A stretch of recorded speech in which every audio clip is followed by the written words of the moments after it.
My name is Marion Leniczek. I'm part of a partnership of Chuck and Marion Leniczek. We have a farm called Lily and Rose Farm.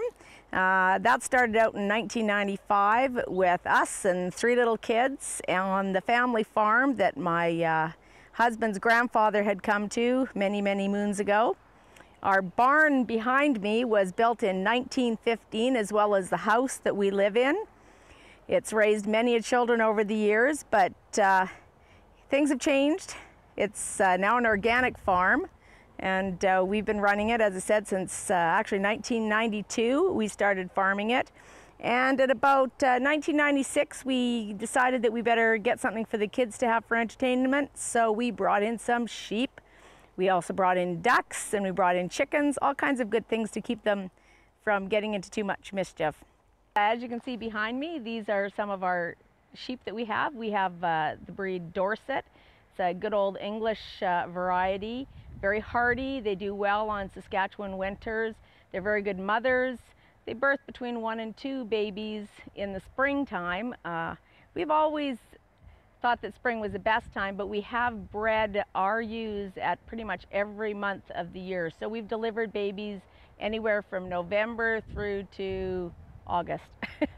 So when they say, you know, the spring-born is the best, it is definitely the best. You aren't dealing with frozen ears generally, or wet babies, or no grass to feed them. It's always, as you can see, nice that they have some green grass to feed on. They do enjoy it. We do feed ours hay in the wintertime that's off our own land, organic alfalfa, and some organic grain from our own fields or from other organic farmers. Other than that, they're basically on green grass from anywhere from May till October, November, depends on when the snow flies. When we started out with 8 ewes, 1 for the freezer, and a ram. Ram's very important.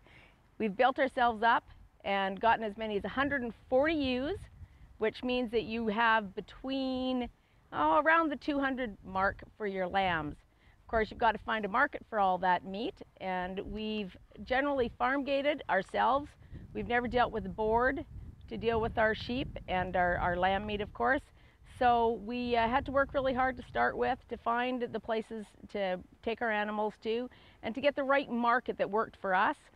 It's very difficult with sheep and lamb is finding a market where you can actually sell everything, not just parts and pieces, because of course a lot of the chefs out there, oh hey, I want the racks, you know, I want the shanks. You want to have somebody that you can work with that will take everything, or as much as possible, and that's what we've done through our operation. Anyways, we have one restaurant that we've worked with extensively for the last probably 10 to 12 years, and we have several private customers that buy from us on a regular basis.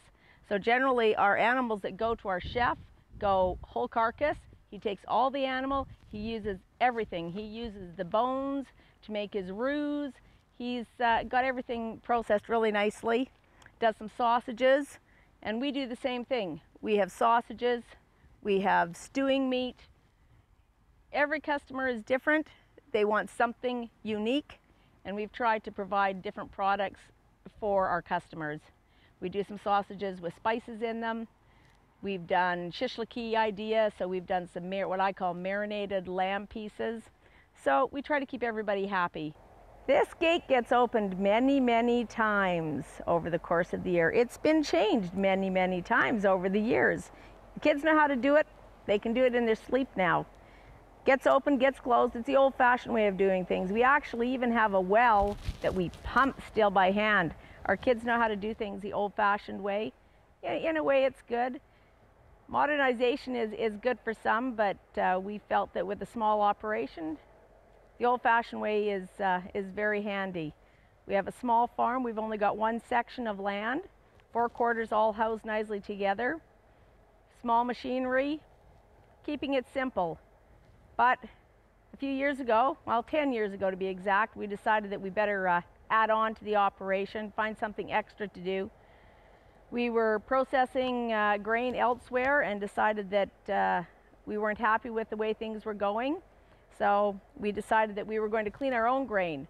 And instead of just doing our own, we decided maybe we should do it for everybody else while we were at it, or at least a few other people. So We were going to put it into our little tiny machine shed and just do a few other people. But then we decided if we're going to be at it, we might as well do it bigger. So now we're one of the 6 or 7 large organic processors in the province. We clean all year round. Our grain plus many other farmers. We clean product from Alberta, Saskatchewan, and Manitoba. A little bit of everything, but most of what we do now is the flax. That's our #1 business. About 80% of the work we do now is flax, processing for oil and bagged for export.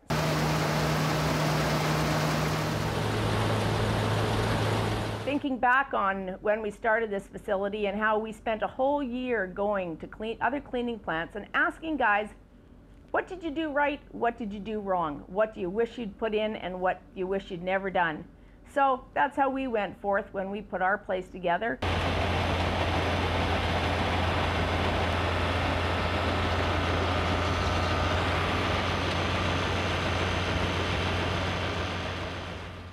First machine we've got here is called an Indent Machine. It's got drums inside it with little pockets.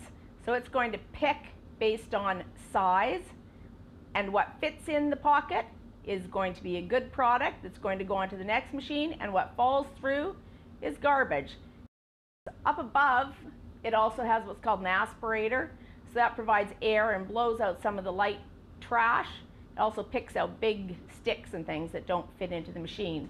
Then our second machine is a forever machine. It's a screen machine. It was actually built in Manitoba. There was only 6 of these machines built.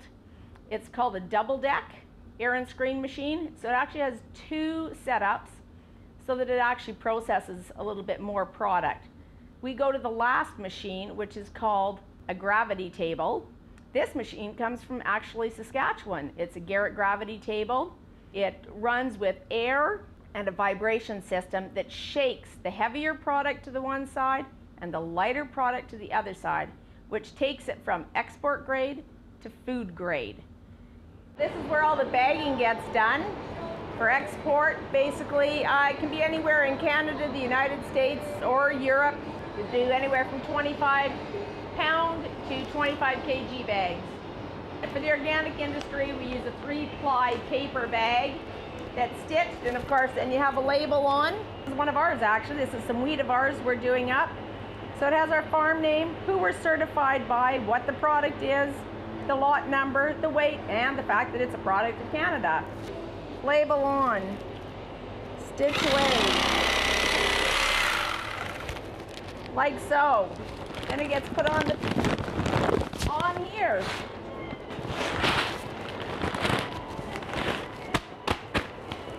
And I'll be in trouble because I didn't stack it right. I forgot to mention Saskatchewan lily, Alberta rose. I'm an Alberta girl, my husband's a Saskatchewan boy. That's where the name came from. And I think we've got a fairly well-rounded operation that supports the organic industry in growing grain, growing nice, healthy, plump lamb for people to eat, and for preparing grains for the export market and for your table. Hopefully you enjoy, and let us know what you think.